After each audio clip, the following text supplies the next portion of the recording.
Gold gets a boost on the first trading day of September as weaker economic data came out of the U.S., but the metal was pretty much on the defensive all week. Employment data is on deck, but could gold have already priced in this key data point? Joining us now to talk about this is Peter Hugg, Kitco's Global Trading Director. Pete, good to see you again. Good to be here, Daniela. So let's start with gold's drop to post-Brexit lows this week. Just normal volatility we're seeing here in this thin market, Peter? I think people are a little worried after Jackson Hole. The reaction after Yellen's speech was too script. First, she came out indicating that she was relatively happy with how the U.S. economy was performing, and that created a drop in the market. And then she said, "But we'll be, data dependent going forward," and that created the lift and almost took gold up $30. Until Fisher opened his mouth and put September back on the table with also December a live rate possibility. So that, I think, took the edge off the market. Again, we're in August. It's a very, very thin market. The market is extended on the long side.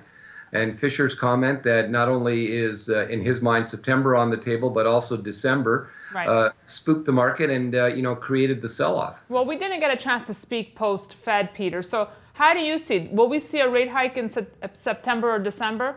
I think they're in a corner, and I don't think they should increase their rates in September. I don't think the economic data justifies it. You've got the rest of the world going negative and continuing to ease.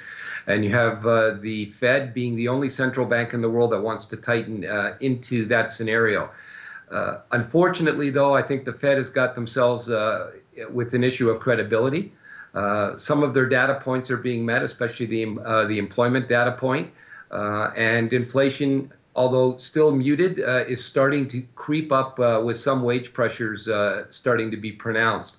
So if they're going to go, this would be the opportunity. I still believe they will not go in September, and I highly doubt that they'll go in December. So I'm still very reticent on the fact that the Fed is even going to move this year. All right, Pete, we've got jobs on deck now. How much weight are you putting on this number if it comes out? I think it'll be fairly significant. I mean, if jobs data comes out north of even 150, I think it's the perception in this market that leaves the door wide open for the Fed to move in September. That's still not priced into the market, especially not into the equity market.